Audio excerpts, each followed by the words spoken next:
Muito boa tarde. Nós vamos dar início à conferência de hoje, deste ciclo sobre a cidade na ficção brasileira.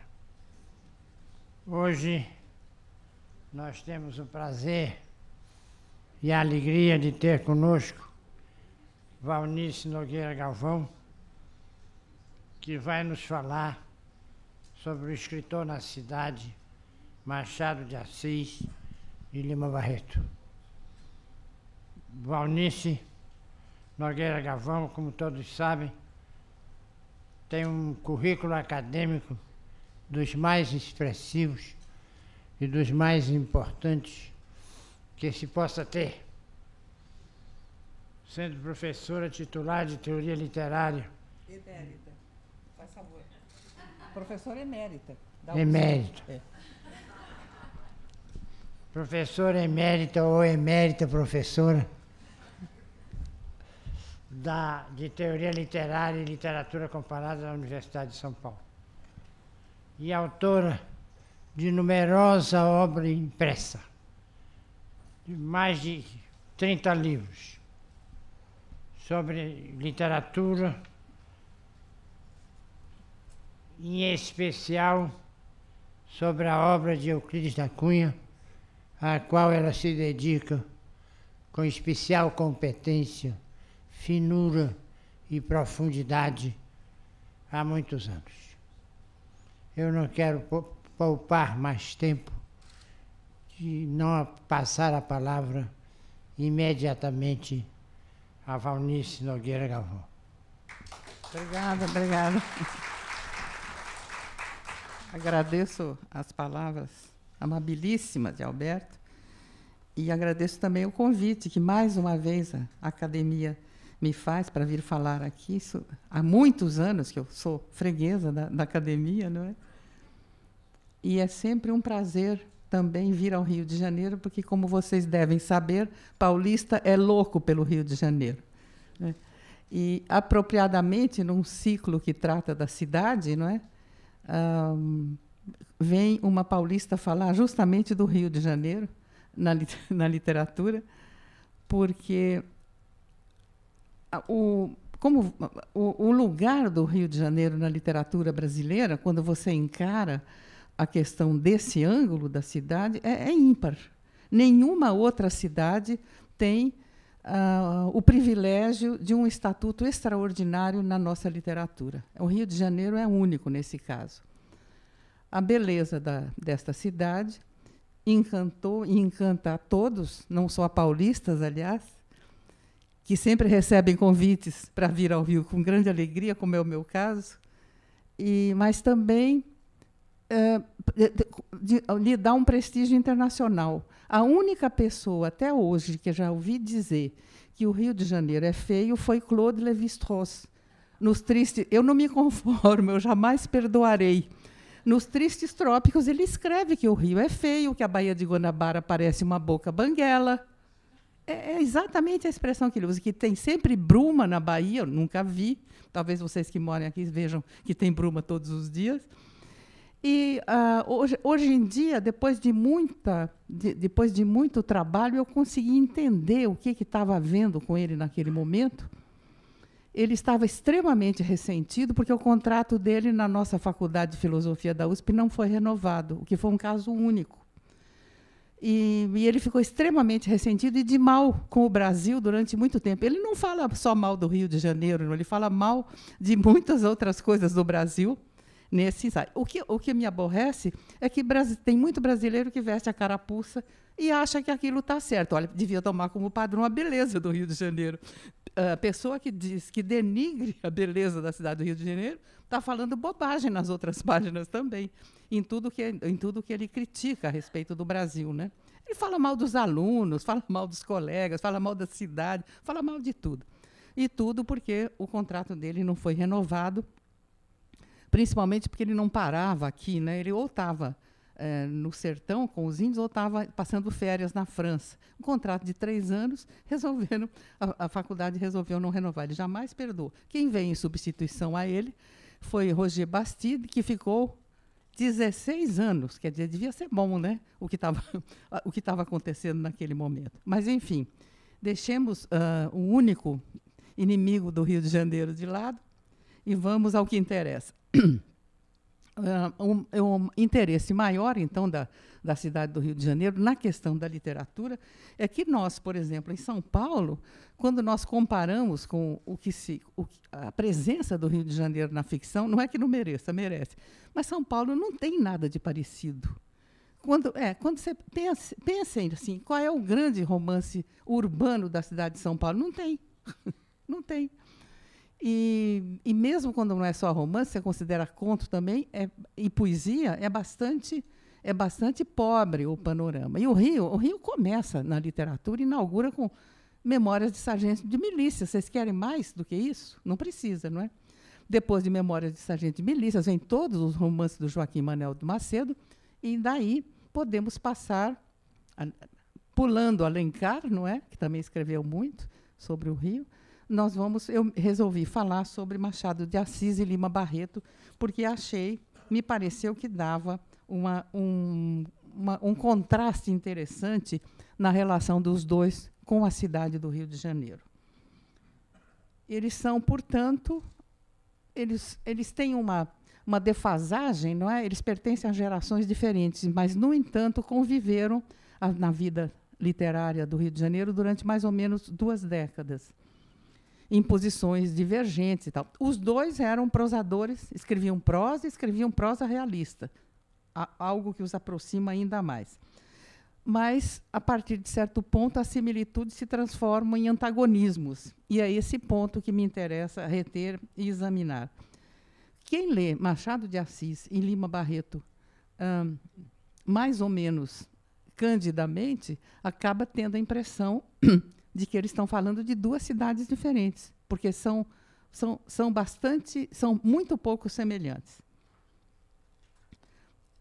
Por causa disso, eu decidi tomar o espaço como o operador desta análise. Ou seja, dado que a cidade é uma delimitação no espaço, eu vou entender que esta delimitação no espaço comporta muitos outros espaços menores e heterogêneos que se encontram no interior dela.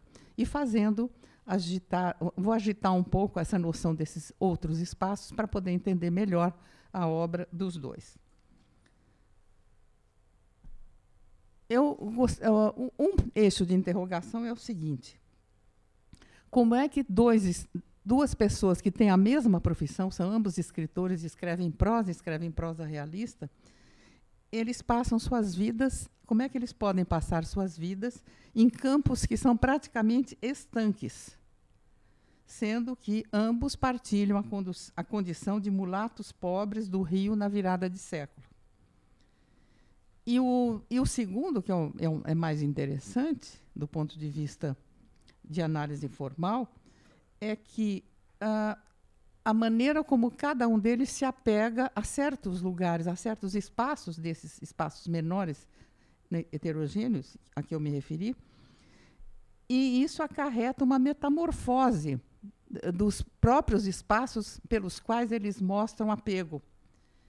Esses espaços, portanto, eles partem de espaços que são icônicos. Por exemplo, quando o Machado fala na Rua de Mata-Cavalos, ela é um ícone, não é? Um espaço icônico.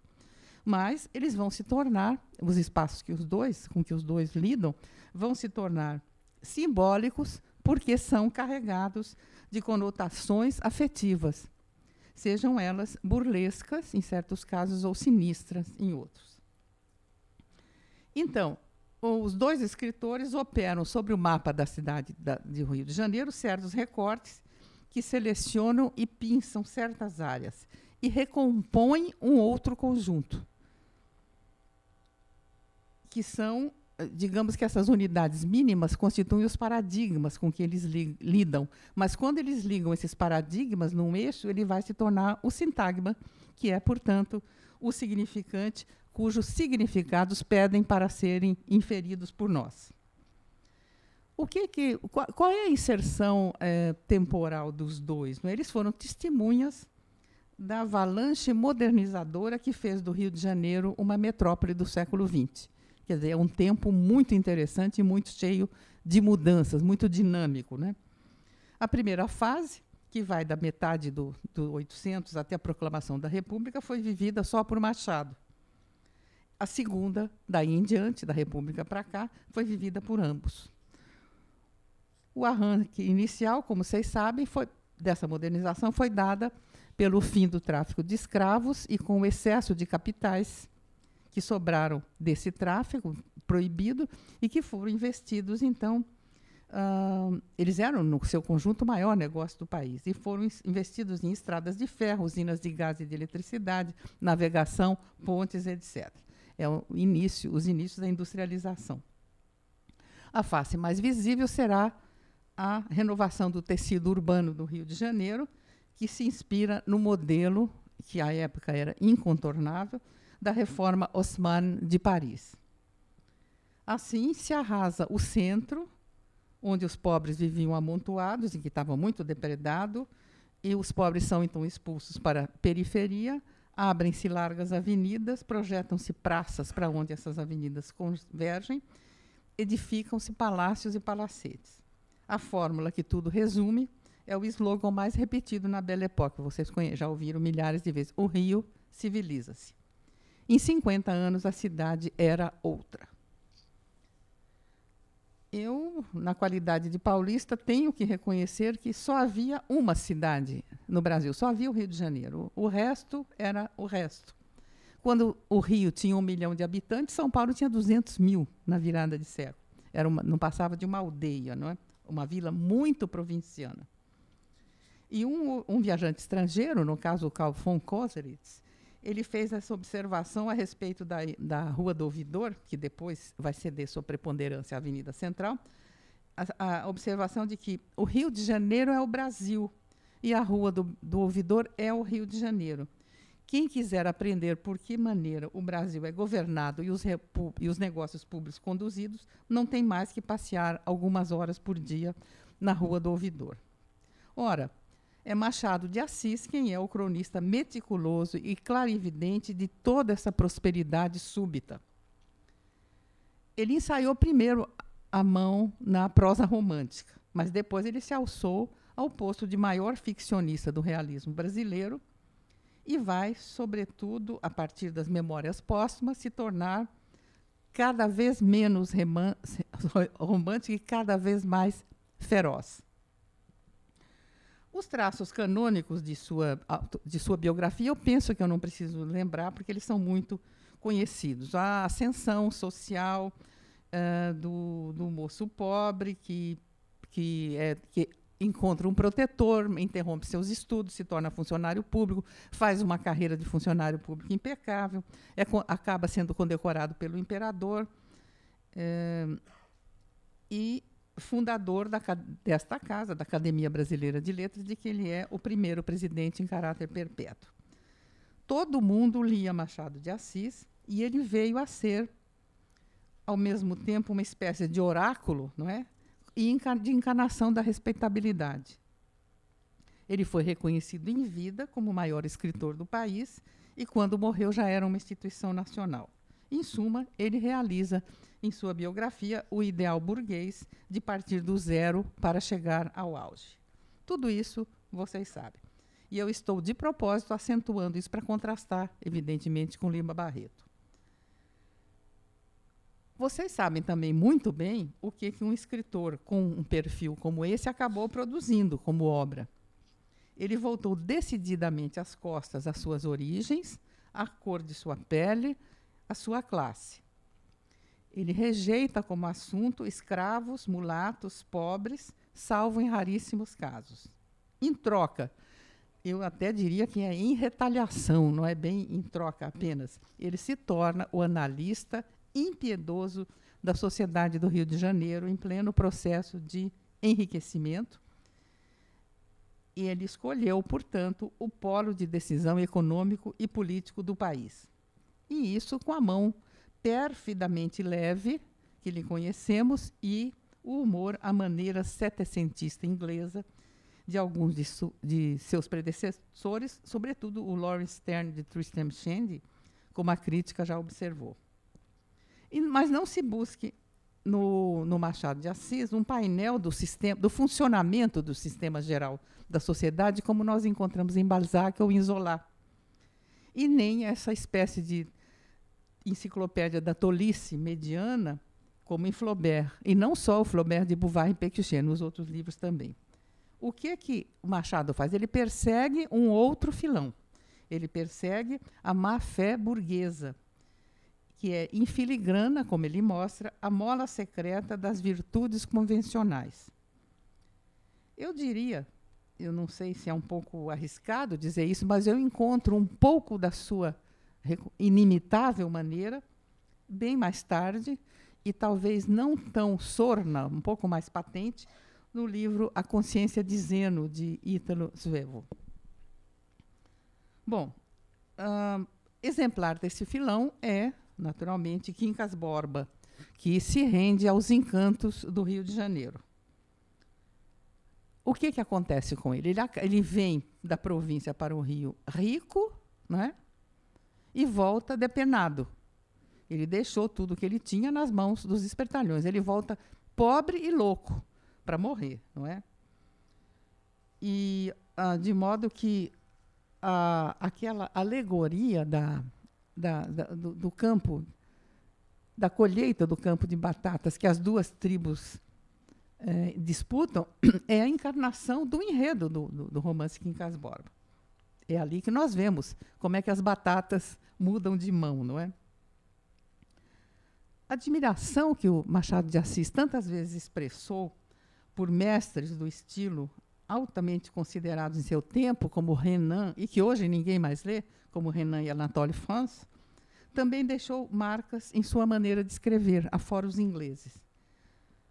Isso se pode detectar na elegância rebuscada do que ele escreve, no gosto pelo circunlóquio e pela reticência, pelas figuras de negação e pelas litotes, e que eu resumiria dizendo o seguinte, que a maneira de Machado de Assis escrever é, diriam os franceses, un peu gandé, e diriam os ingleses, cheia de understatement.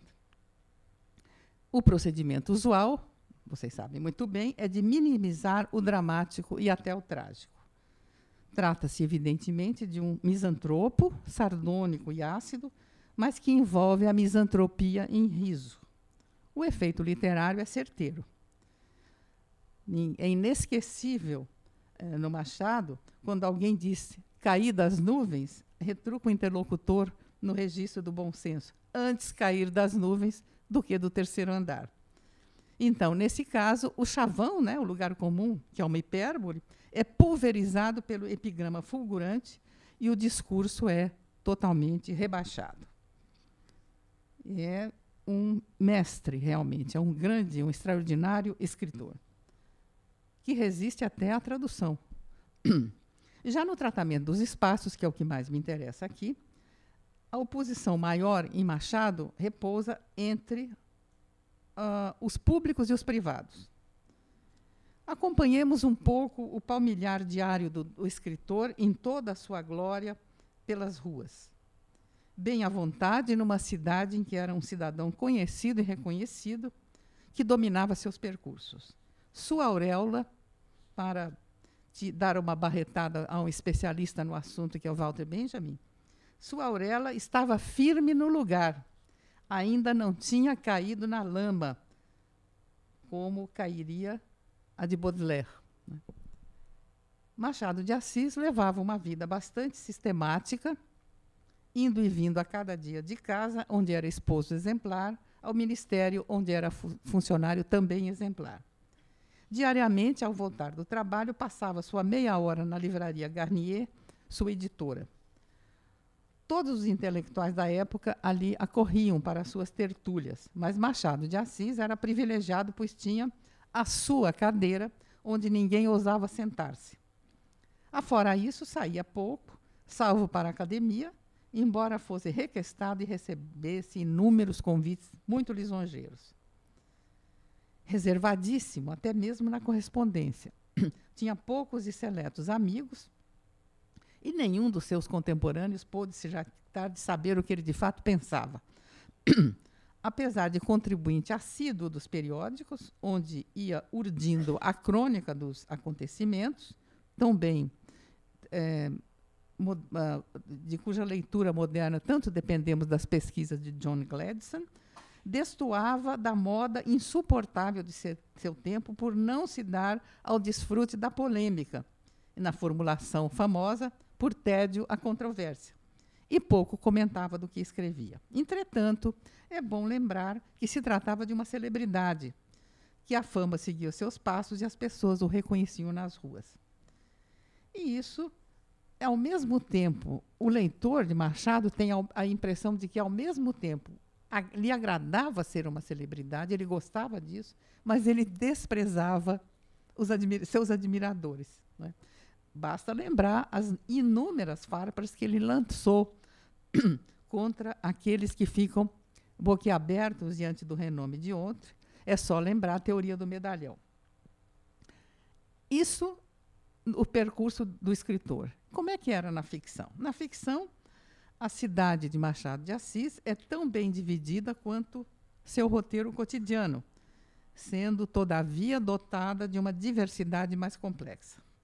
De um lado estão os espaços nobres, a Rua do Ouvidor, ou mais tarde a Avenida Central, onde a gente chique ia passear de tarde e onde se espalhavam os boatos a respeito de qual ministério iria cair, quem dormia com quem, comandava a bolsa, a ópera, etc. Isso são, digamos que é a parte da sociabilidade formal, incluindo as residências particulares e os salões mundanos, onde se recebia em casa. De outro lado, no outro extremo do espectro, vamos dizer assim, estão os espaços nada nobres, como as vielas com casinhas, onde as grandes damas iam consultar as cartomantes, provar vestidos em suas costureiras ou encontrar os amantes. Mas há ainda uma outra espécie de espaço, entre esses dois extremos, é aquele das vias de osmose, os poros entre esses dois espaços, quando eles violavam suas próprias fronteiras. E esses poros, essas vias de osmose, são o lugar do perigo. Confira-se o desempenho dos quintais, das alcovas, enquanto estação transitória, e dos corredores. É no quintal que começa o namoro entre dois adolescentes de posição social desnivelada, desembocando numa enigmática triangulação e numa tragédia em surdina, em Dom Casmurro. Nas alcovas, aposentavam-se os agregados e dependentes, destituídos de posses, uma velha tia empobrecida, um padre sem paróquia, uma moça sem dote aguardando o casamento. Toda essa gente participava da rotina da casa, até poderia dizer da casa grande, não é? Desempenhando um papel nas intrigas. E nos corredores, ouvidos atentos, se enfronhavam do que não era de sua conta. Fora dos espaços intramuros, o escritor ia registrando a fisionomia proteiforme da cidade do Rio de Janeiro naquela época, como os veículos puxados a cavalo cedem passagem aos bondes, primeiro a tração animal e depois a energia elétrica. A iluminação das ruas se instala, primeiro a gás e depois a eletricidade. Artérias e logradouros se alargam. Velhos prédios são demolidos enquanto outros se elevam. O grande agente modernizador, o dinheiro, diversificado em novos negócios, é o que permite as transformações concretas da morfologia urbana, mas acarreta igualmente as mudanças dos costumes e dos valores que concentram o interesse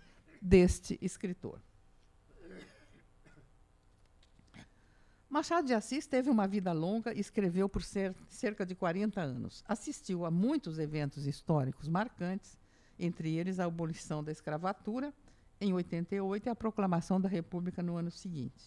Mas nada o tirou do sério, e ele permaneceu cauto em meio à euforia que o rodeava.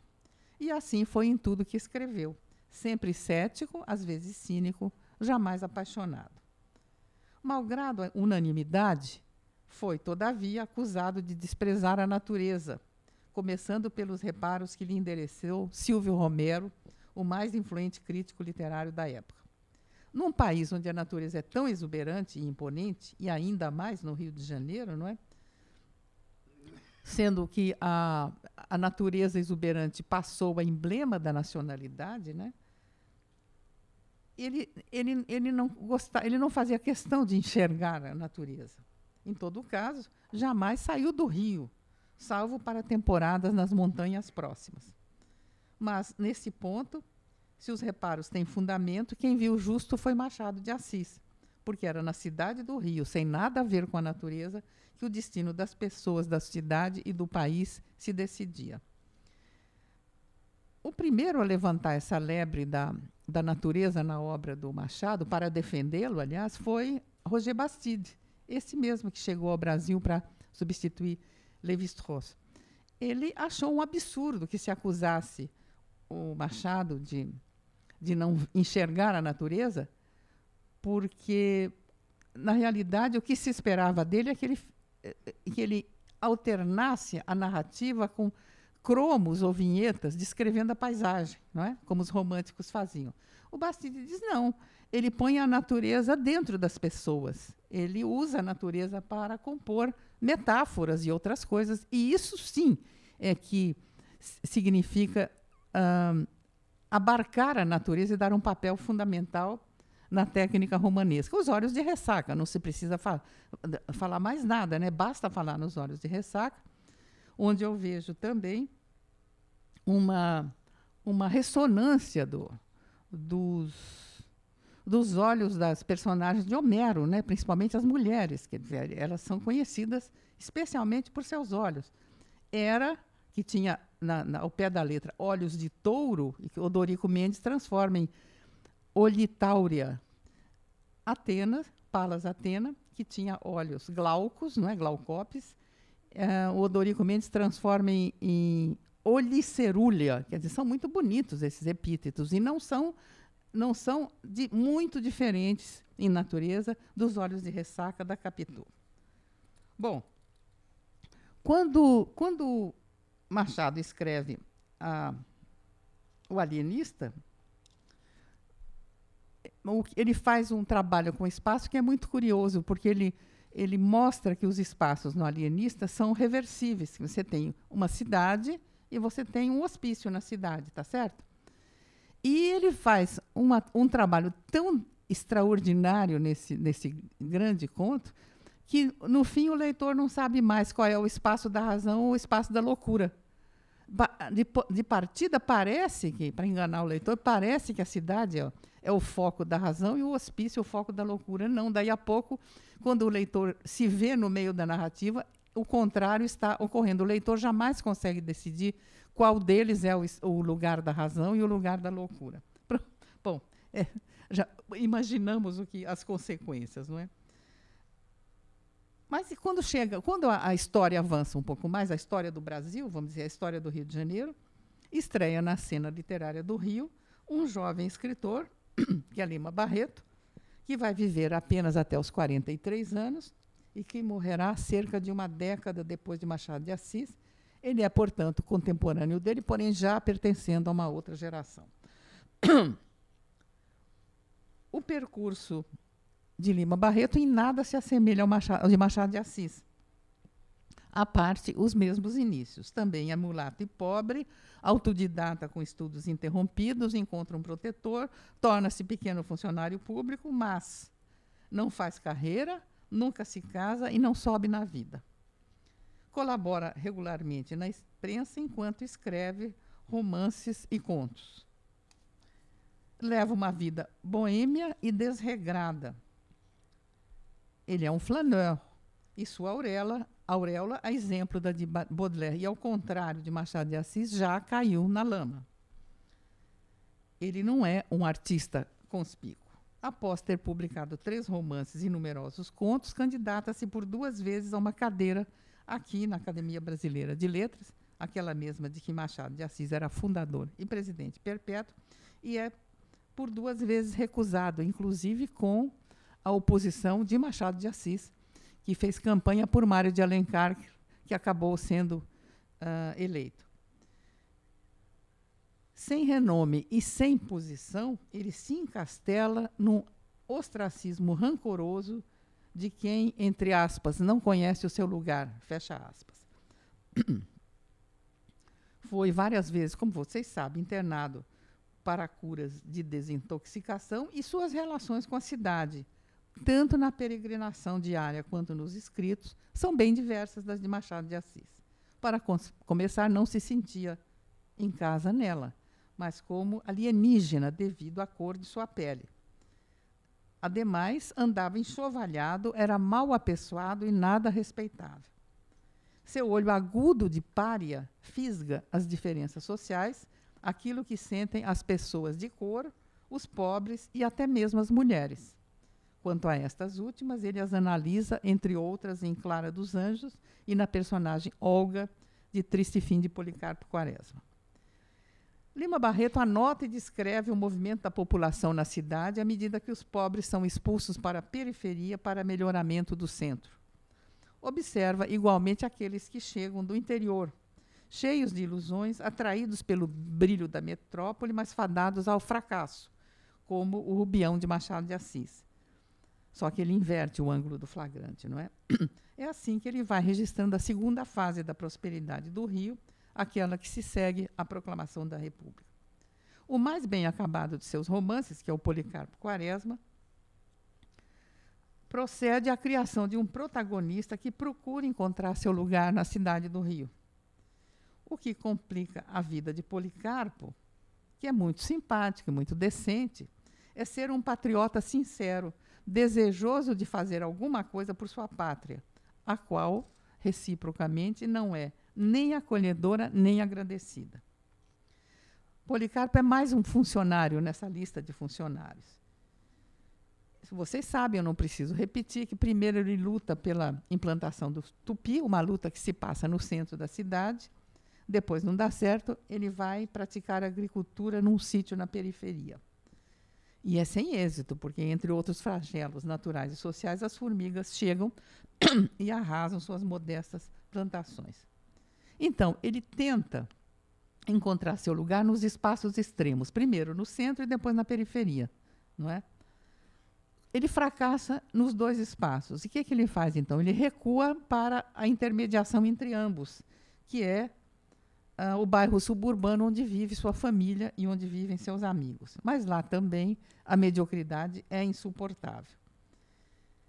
Convicto de seus elevados princípios, ele tenta sucessivamente o violão, que era mal visto por ser instrumento dos pobres, né? O folclore e as religiões africanas. E a sua, como diria Guimarães Rosa, muito mais tarde, a propósito de outra personagem, de Augusto Matraga, vai chegar a sua hora e vez nessa busca quando se dá a Revolta da Armada, em 1893. Policarpo vai procurar seu velho camarada Floriano Peixoto, senta à praça, mas ele não se conforma com o fato de que os prisioneiros sejam executados sumariamente, protesta e é ele mesmo enviado para fuzilamento. E é assim que se dá o triste fim de Policarpo Quaresma. O leitor pode, se quiser, reter a impressão de estar diante de uma glosa, aliás, sutil, às acusações dirigidas contra Machado de Assis, quando se dizia que ele não era patriota, porque ignorava a exótica natureza brasileira, ou porque era reticente quanto ao entusiasmo investido nas causas políticas do tempo, ou porque não retratava as camadas e a cultura populares.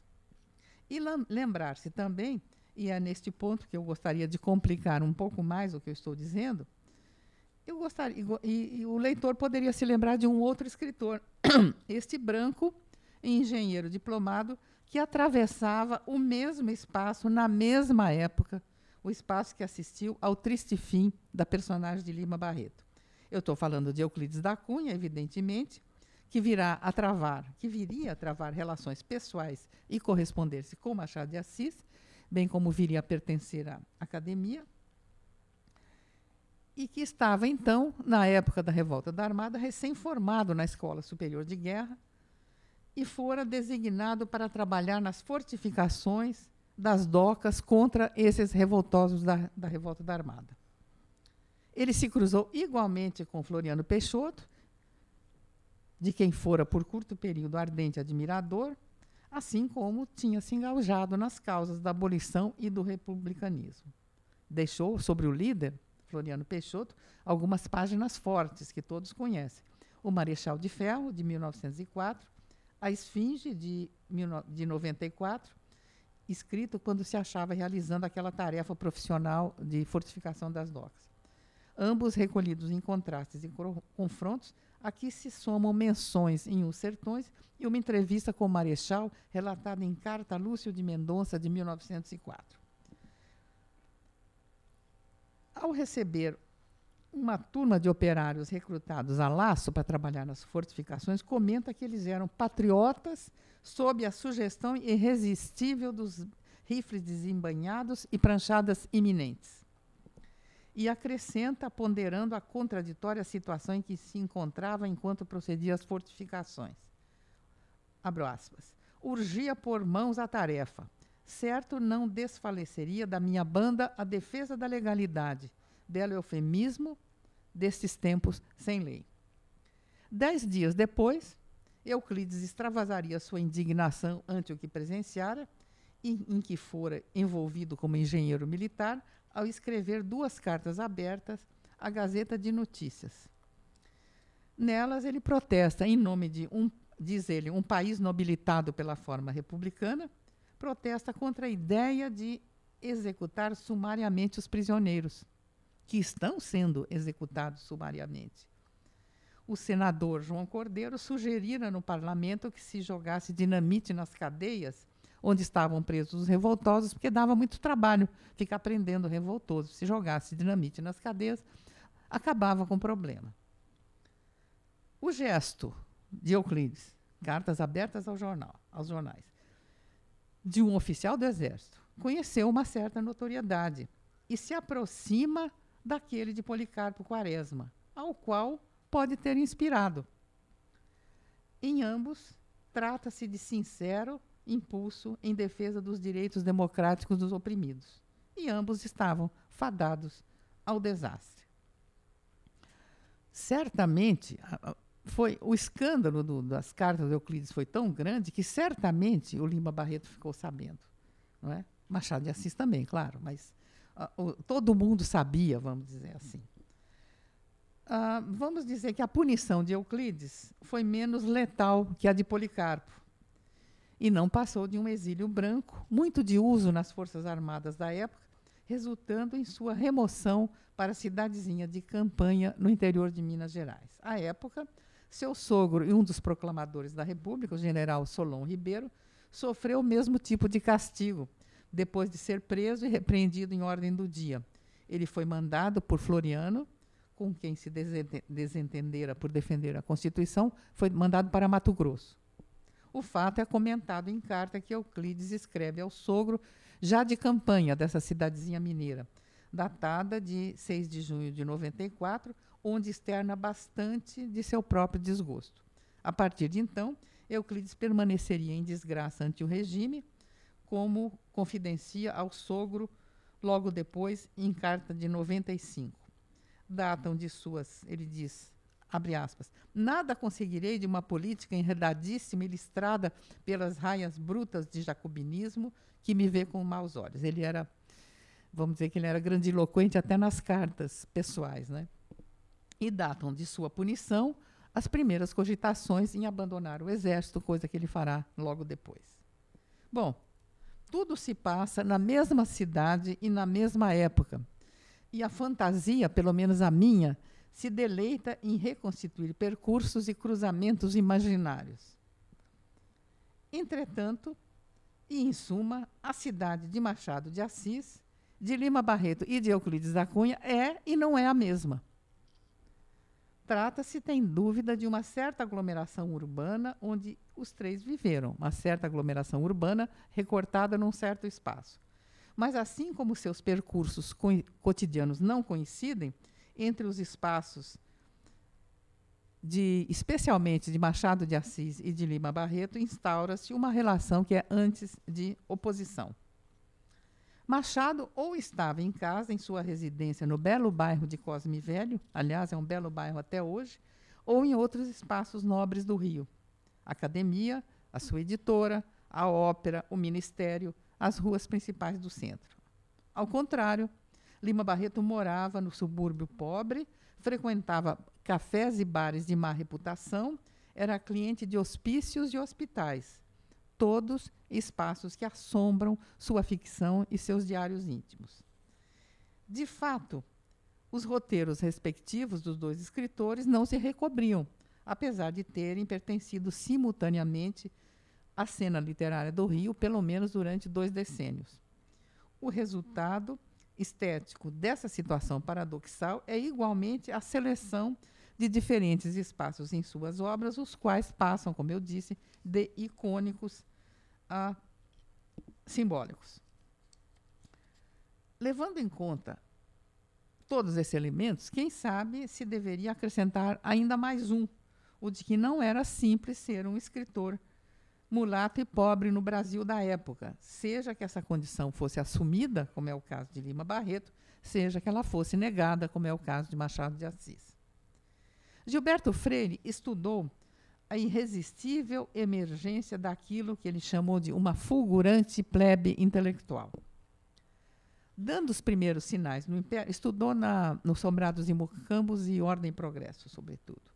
Dando os primeiros sinais no Império, mas avolumando-se até atingir a República, a ascensão social de bacharéis e mulatos, às vezes coincidindo num só indivíduo, indicia a debilitação do poder do antigo patriciado rural concomitante à urbanização. Entre os bem dotados plebeus que agora galgavam postos na vida pública da cidade, percebe-se a pressão causada pelo temor das origens suspeitas, ou seja, é nessa época que todos os escritores começam a dizer, por exemplo, que são gregos, coisa desse tipo. Tudo para dizer que não tinham ascendência africana. Euclides da Cunha proclamou-se mais de uma vez, isso figura num cartão postal e num poema, entre aspas, misto de celta, de tapuia e grego. Coelho Neto reiterava ser o último dos helenos. Silvio Romero, que escreveu favoravelmente a miscigenação, dizendo que a originalidade do Brasil é, no fundo, um precursor de Gilberto Freire, dizendo que a originalidade do Brasil resultaria da mistura de raças, ele foi imediatamente atacado porque diziam que ele não defendia a miscigenação desinteressadamente, mas porque ele tinha ascendentes africanos. Ele ficou danado da vida e escreveu um artigo em que ele estampa a genealogia dele só de ancestrais portugueses, brancos, evidentemente. Foi um modo de se defender. O fantasma persecutório da mistura africana assombrava a todos que tratavam de sequestrá-la desse modo. Por exemplo, se dizendo gregos, não é? Machado de Assis, em O Alienista, de que eu falei, escarnece do privilégio alcançado pelos cidadãos de Itaguaí de portar um certo anel no polegar esquerdo, desde que declarassem, não precisava nem comprovar, desde que declarassem ter nas veias, abro aspas, 2 ou 3 gotas de sangue godo, fecha aspas. O escritor não elucida mais esta excentricidade, dentre as tantas que acometem os itaguaienses. Mas os godos, colonizadores da Península Ibérica, eram brancos, e a etnia ia portuguesa, nem índia, nem negra. Foi o alienista quem obteve da Câmara a autorização do privilégio, para, em seguida, trancafiar na Casa Verde os inúmeros que dele se valeram. Diz o texto que sua iniciativa pode ter... Lá vem o Machado, né, com as suas cavilações. Diz o texto que sua iniciativa pode ter visado a desmascarar novos loucos, além de enriquecer um ourives amigo. E a estocada magistral, das 2 ou 3 gotas de sangue Godo, fica camuflada, como de hábito no autor, por mais uma cortina de fumaça. Para que o leitor se dê conta da densidade semântica e até das implicações psicanalíticas da questão, basta ter em mente a carta que Joaquim Nabuco escreveu a José Veríssimo por ocasião da morte de Machado de Assis em 1908. Essa carta está publicada na Revista da Academia. Foi de lá que eu copiei a carta. Joaquim Nabuco e José Veríssimo, como se sabe, eram brancos. E os dois, e mais Machado de Assis, eram grandes amigos. Os 3 pertenciam à academia e figuravam entre os mais influentes membros da intelectualidade de seu tempo. Um trecho dessa carta, de Nabuco a José Veríssimo, reza assim. E com a leitura desse trecho, eu encerro o que eu tenho a dizer. Mas a carta é realmente uma carta que mexe com a gente. Ele diz, Nabuco diz a Veríssimo, seu artigo no jornal, é um obituário do Machado de Assis, tá? Está belíssimo, mas esta frase causou-me um arrepio. Mulato foi, de fato, um grego da melhor época. É uma citação, citando Veríssimo, está entre aspas. Eu não teria chamado o Machado mulato, e penso que nada lhe doeria mais do que essa síntese.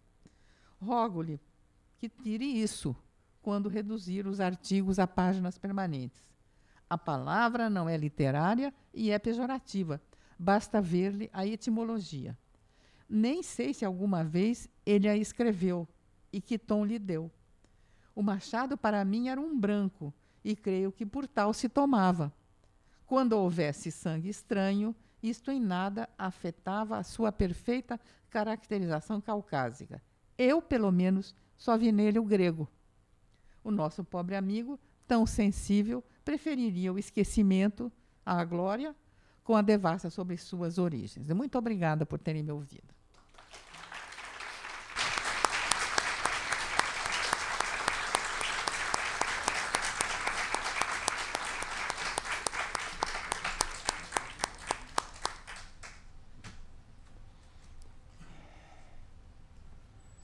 Somos muito gratos a Valnice Nogueira Galvão por essa bela tarde que nos proporcionou. E todos levamos para casa, seguramente, algo ou várias coisas em que pensar e em que considerar. Eu vou começar esses comentários, são todos eles notas de pé de página. Não atingem o âmago da exposição fulgurante que nos apresentou Valnice Nogueira Galvão, com a questão da bruma de Levi-Strauss. Levi-Strauss não viu a bruma, seguramente, porque não há bruma, raramente há bruma no Rio de Janeiro. O que ele viu e foi incapaz de perceber é este tom azulado claro que banha toda a paisagem carioca, e que lhe dá uma iluminação extremamente peculiar, porque aqui não há cores gritantes quando se olha para a paisagem, exceto no momento logo após a chuva. Em seguida ela como que é tomada por um abrandamento das cores e uma espécie de predomínio de um azul muito claro em toda a sua paisagem.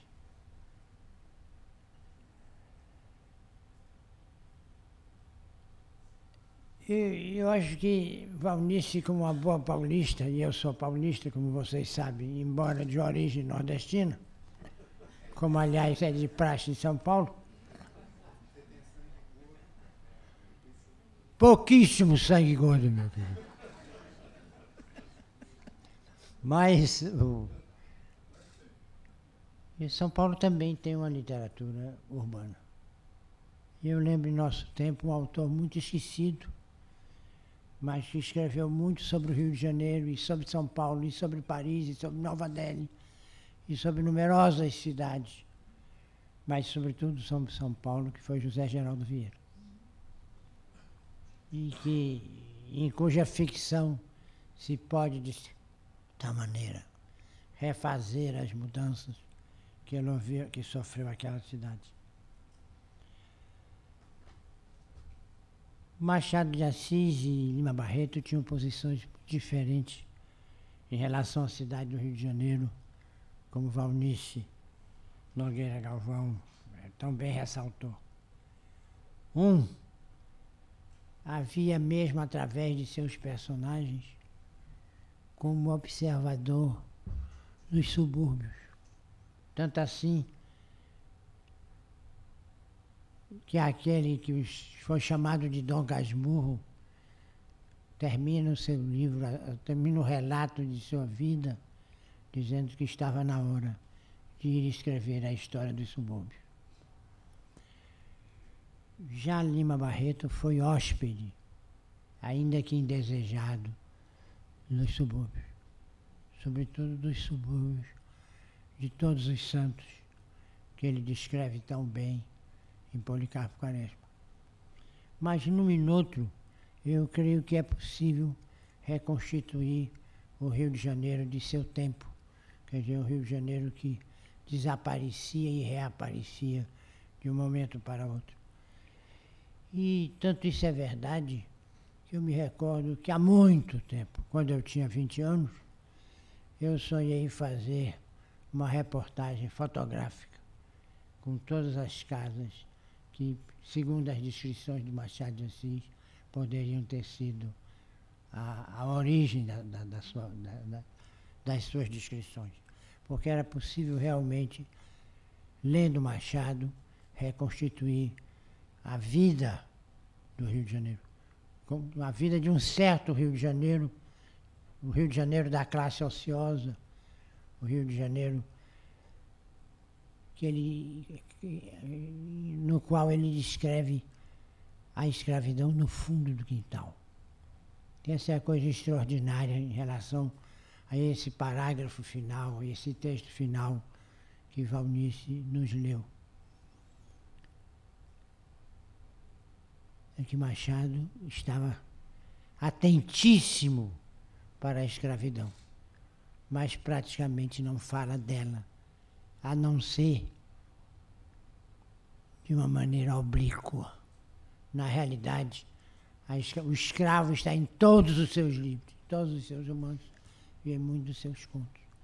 Ele está ali presente, uma presença permanente, uma presença constante, da mesma forma que o Rio de Janeiro e a paisagem estão presentes nas personagens de Machado de Assis.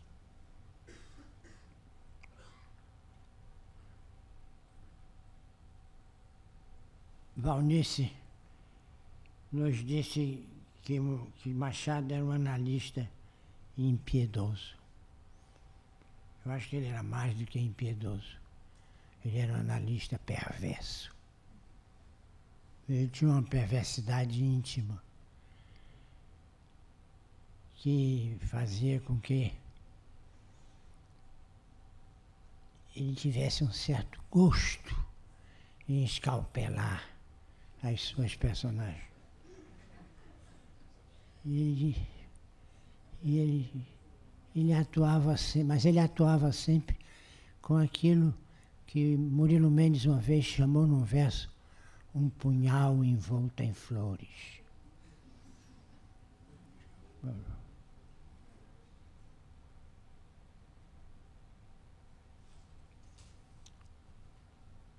E ficamos aqui com um retrato muito claro de que as cidades são diferentes para cada um de nós. Que assim como o Rio de Janeiro do Machado de Assis era a mesma, não sendo a mesma, o Rio de Janeiro de cada um de nós é o mesmo, não sendo o mesmo. E quanto a este problema de ter sangue gordo ou não, Ele não é só brasileiro, ele vem de Portugal.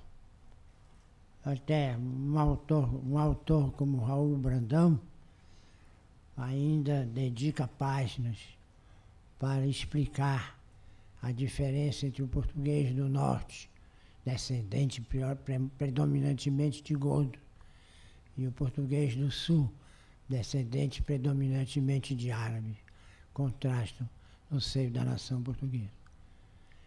E esse horror de ser mulato, esse horror de se pensar descendente de africano, habita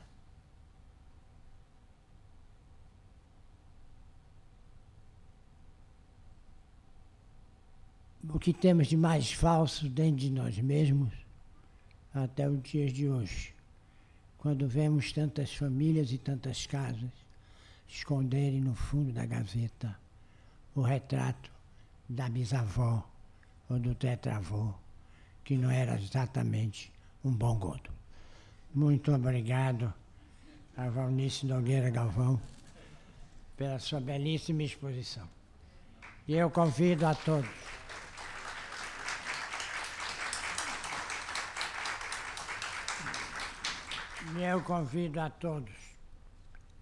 para a próxima conferência deste ciclo, no dia 17 de setembro, terça-feira, às 17h30, quando ouviremos Renato Cordeiro Gomes nos falar sobre encontro e confronto com a cidade, ficção brasileira e a experiência urbana.